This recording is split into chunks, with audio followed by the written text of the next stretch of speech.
This is a good list that I've put together, inspired by a couple of others and my own contribution, and I'd like to share this list with you. First, learning the power of purpose. A person who has purpose in their life, they have something to go for, some meaning. One writer described it, for some people it becomes a magnificent obsession.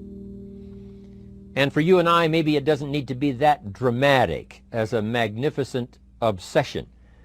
But it has to be something that does something to us, something that pulls us, especially into the future. You know, there are many influences on us. One is the influence of the past. Some people are always pulled back by the past. Some people are always pulled aside by the distractions. But here's what's powerful. If you have a list of high purpose in your life, it pulls you toward the future. And the more powerful the purpose is, the stronger it pulls. And here's the other great advantage if you have purpose for the future. It pulls you through all kinds of challenges and all kinds of difficulties. If you don't have these strong purposes for the future, it's easy to get swallowed by a bad day. It's easy to be almost annihilated by a poor month. And it's easy sometimes to almost disappear beneath the waves of a year that goes backwards if you don't have something to pull you beyond that year. So if you want something to pull you through all kinds of challenges, all kinds of difficulties and things that come at you, you got to have something on out there, beyond today, beyond next week, beyond next month, beyond this year, that pulls you into the future. And the clearer it is, the stronger it pulls. The more dynamic it is, the more it affects your life, your spirit, your heart, your soul. It also creates imagination. It gets your mind working on how to achieve that purpose. And if your mind will work, and if your heart works, and if your spirit works, and if you have good input, like good ideas, I'm telling you, there isn't anything you can't accomplish. So that's one of the great powers that'll make a variable of you, and that is purpose. Here's the next one, self-confidence. Where does self-confidence come from? And this is the best advice I can give you on that. Not neglecting, first of all, the small daily disciplines. Self-confidence really comes from feeling good about yourself. And one of the best ways to feel good about yourself is at the end of the day to know that you poured it on. You did your best. If you conducted a meeting, you did the best you could. If you made a phone call, it was the best phone call you could possibly make. If you wrote a letter, it wasn't a casual letter, it was your best letter. At the end of those kind of days, when you feel good about yourself, self-confidence starts to rise. You know that if you can have this kind of a good day, you can have another one the next day, and those days become the weeks become the months, and the month becomes a powerful year. Self-confidence comes from the lack of neglect. If you will not neglect to do the small daily disciplines, that's where self-confidence comes from. Part of good health is self-confidence. I know I'm going to be healthy. I take the Herbalife products. I eat the apple a day. I walk around the block. I do the jogging on the beach. At the end of the day, when you've really poured it on and you've done all the stuff, self-confidence grows. That self-confidence affects your health, it affects your future, it affects your psyche. So this is true. One of the great powers is self-confidence. Self-confidence means willingness to do whatever it takes to achieve. Some people say, well, I'll do it for a little while and see what happens. You know, I'll try a couple of things. If that doesn't work, I'm out of here. And all of us know that that kind of person doesn't have much of a future. But if you're willing to do whatever it takes, if I have to learn a couple of things, I will learn those things. If I got to learn 5 or 6 things, I'll learn all 6. If I have to take an extra class, I'll take an extra class. If I've got to read the books, I'll read the books. If I have to consult with people who know more than I know, I will do the necessary consulting. Whatever it takes, I will do. That starts to develop unbelievable self-confidence.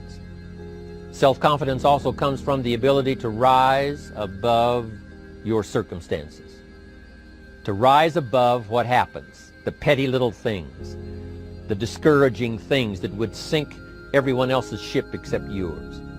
that would cause someone else to quit early in the day, but you keep going.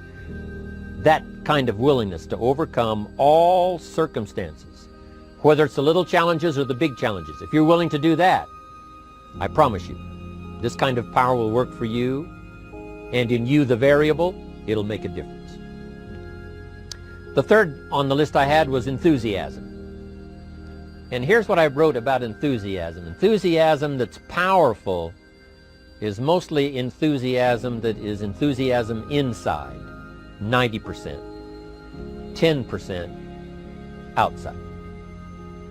We all know what the enthusiasm is like when somebody lets us see their enthusiasm, which is like the 90%, and only 10% of it is inside. But the enthusiasm that really affects people is not just being loud, but the enthusiasm that runs deep, the enthusiasm that comes from deep inside, created by self-confidence, created by purpose, created by genuine willingness to help other people. That kind of enthusiasm, knowing that you're going to get the job done, knowing you're going to affect people, knowing you're going to have testimonials flowing in from all kinds of directions. That kind of enthusiasm. A lot of it is quiet. A lot of it is unheard. And the 10% that's heard, it rings a bell. People call it genuine enthusiasm because they know that what you say in the outward display of your enthusiasm is only a small tip of the iceberg of the enthusiasm you feel inside that really motivates you to do the best job you can. Next on my list to help you become the powerful variable is expertise. Wanting to excel in all of the skills and settling for nothing less than an outstanding performance. If you're willing to be the best in your field, if you're willing to demand of yourself excellence in skills, to be the best that you can possibly be. In the training, do the best you possibly can. In doing a workshop, do the best you possibly can. Developing the skills of using your personality, developing the skills of language, developing the skills of influence, developing the skills of organizing. If you're willing to be an expert in all of the skills, and not only make a handsome living, not only make a lot of money, but if you would so desire and if it would be your purpose, a chance to make your fortune. Expertise, excellence in skills. Here was the next one on my list, making a powerful contribution to you, the variable, and that is preparation. Well prepared. And preparation, of course, involves a whole lot of things. A big share of our life is preparing, getting ready. When we go to the first grade in school, we're just preparing for the second grade. After we've finished 2 grades, the 2 grades prepare us for number 3. Sometimes it seems like a long, excruciating time. And the time will just seem like it'll never come when we can finally have the performance that we really want. But it takes time to prepare. It takes time to get ready. And the decisions you make in the preparation time, those are the decisions that last for a lifetime. Preparing to have a good day. It's that preparing, maybe the night before, maybe the couple of days before the day that you're going to put everything together. The preparation for a meeting means that you've taken it serious. The preparation for doing a workshop means you're serious about the workshop. You want to make the best contribution. That kind of preparation is important. But here's preparation that's very vital, and that is to prepare yourself for success. Life seemingly does not wish to waste success on the unprepared.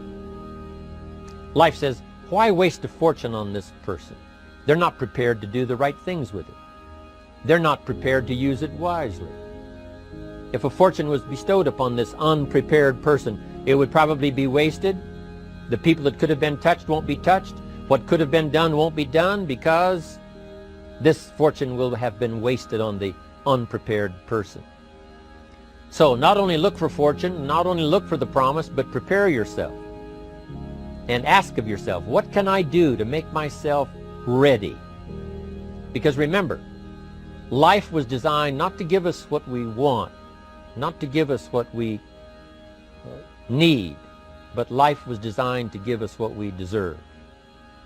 Every value in life must be paid for, and those that pay are the ones that get it. It says those that give receive. Someone says, I wish to receive, I wish to receive. You don't have to concentrate on receiving. Just become a good giver. It says those that search will find. Someone says, well, I need to find some good ideas to help change my life for the future. Then to find good ideas, that doesn't come because you need them. It comes because you search for them. If you want good ideas, you got to go after them. You got to go to the class, you got to go to the workshop, you got to go to the training, go to the book, right? You got to go to the journal, right? Go where good ideas are being taught. Go searching, go looking, because good ideas are not going to be wasted on those that are not seeking, searching, well prepared. So, prepare yourself to be ready for fortune when it comes, to be ready for challenge when it comes, to be ready for opportunity when it comes. Opportunity comes along and passes by the person that is not well prepared. I want to prepare myself this year for next year. Yes, I wish to be effective this year, but I'm also thinking of ways, how could I be better? How could my ideas be more powerful? How could they be sharper, more clear? How could I reach some people next year that I perhaps can't reach this year? I haven't reached deep enough into my own soul to affect some people. Some people just pass by and say, hey, what a good speech. But how could I make it stronger than that, deeper than that, more powerful than that? I cannot be as powerful as I could be next year. You know, you can't go to the 10th grade in the 5th grade. You just got to go through the grades. But the more you are prepared, when the 10th grade finally comes, now you can cash in and get 2 times, 3 times, 5 times more value from it by being prepared. I want to be well equipped by language, by instinct, by temperament, by personality, by influence, to really be valuable the year 2000, 2001, 2, 3, 4, 5. That's my goal. I'm sure it's your goal. Now here's the next one. There's great power in self-reliance. Self-reliance means you simply look mostly to yourself. It would be nice if someone just gave you this, gave you this, gave you this. It would be nice if everyone did their job exactly as they're supposed to do it. But here's what you've got to do. Primarily rely on yourself. Primarily say, I'm the person responsible. And I will learn the necessary skills so that I can help people learn their skills. If I need lots of people to do certain things to build my organization, that is what I must have. But I've got to be the final backstop. I've got to be the final one that people can rely on. So that if this is missed and this is missed, I can catch up. I can fill the gap. I can do the job. We have to do it when we conduct meetings. We have to do it when we conduct training. We have to do it when we're in a class of just a few. What someone might have missed, we're there to fill in. Self-reliance. Primarily, we're learning to count on yourself. So that you can do this, never complain and never explain. Here's the next key power, and that's image. There's many parts to image. The image that others see you as, the image you have with other people. And it's very important how other people see you. If they don't see you as a leader, chances are they won't pay attention. If they don't see you as being in control, chances are they won't have the trust. If they don't see you as knowing where you're going, what you want to accomplish, they probably won't follow. But if people can see you, if you have the image of someone that's in charge, in control of your life, your future, your destiny, in control of the situation, if they see that, that kind of image is powerful. It helps to win the day. It attracts other people. People want to be around people that are in control, that are powerful, but they know how to use their power. Influential, but they know how to use their influence. That kind of image is important. But here's a very important image, and that is your image of yourself. The way you dress, the way you talk, the way you think, your capacity for learning. All of that is an important image that you have of yourself. The image that you have that if it needs to be learned, you could learn it. If there's a book that needs to be mastered, you could master it. If there's a skill that needs to be learned, why couldn't you get busy now and learn that skill? That kind of self-image, that I am continually trying my best to be the best I can. Because one of the most important places you have to look is into the future, yes. You got to look into the past, yes. You've got to look around, yes. But one of the most important places you have to look is in the mirror. You know, how I appear to other people, that's important. But how I appear to myself is the ultimate importance. That kind of image, to where you'll develop the self-confidence, you'll develop the self-reliance. Now here's another one in my rather short list. The next word is character.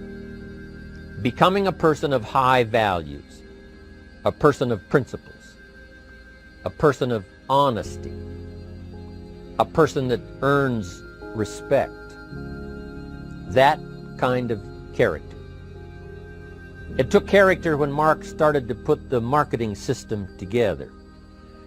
How can we have a system that will build in the integrity, that people will know that if this happens, then this will happen. And if this goes wrong, here's the way to fix it. Unless you have the principles and the character and the integrity to put together a viable plan for a wide variety of people, then the system is not going to last very long. And I've been around long enough, and I'm sure you have been around long enough to see a lot of systems that got started, but they failed. And the reason is because they were not constructed with integrity. They were not constructed with character. They were not constructed with doing the right thing. They might have been constructed to take advantage. You know, cash it out as quickly as possible and leave. When someone took advantage and didn't have the character, didn't have the principles, and didn't have the character to stay, the character to see it through, the character to do the right thing. So this is important, to develop the character within yourself, that people see you as honest, as fair, willing to do the right thing, willing to be helpful, but always willing to walk the center line, not to pass the line. That sometimes people want to speed up the process by cutting the corners, by neglecting to do the right things, you know, to cheat a little here, you know, cross the line just a little bit, because then, you know, it'll grow faster and you can cash in quicker.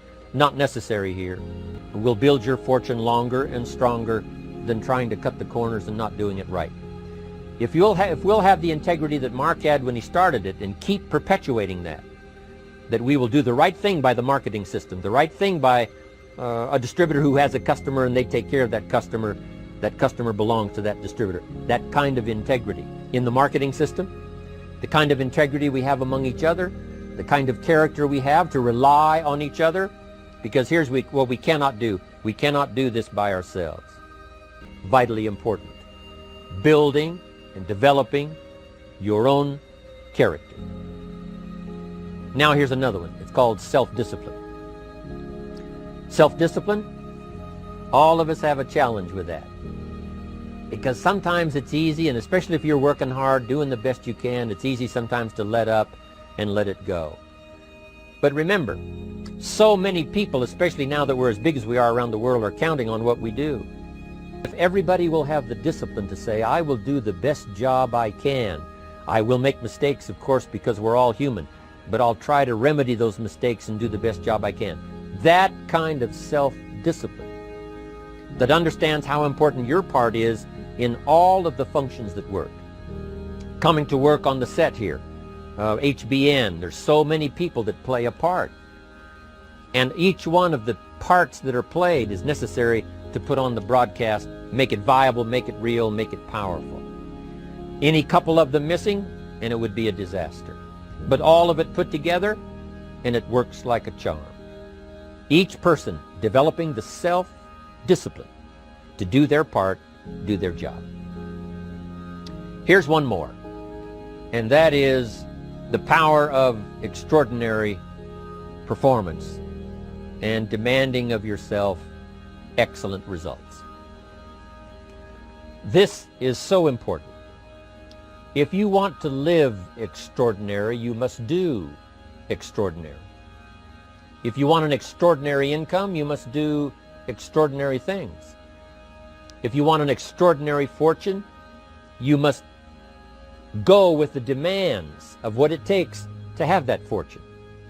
If we would ask of ourselves that kind of performance, and you've got to ask it of yourself. You know, I can't ask it of you. I would try to inspire you. I would try my best to share with you what it might taste like, what it's like to finally make your fortune. It happened for me. But here's what you must do. You must demand it of yourself. Society does not demand that you not have a heart attack.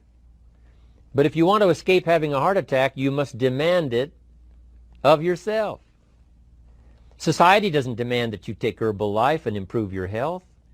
You have to demand it of yourself. Society doesn't demand that you jog around the block every morning. But if you want good health, you must demand it of yourself. Society doesn't demand that you read a couple of books a week and improve your intelligence and your knowledge. That you must demand of yourself.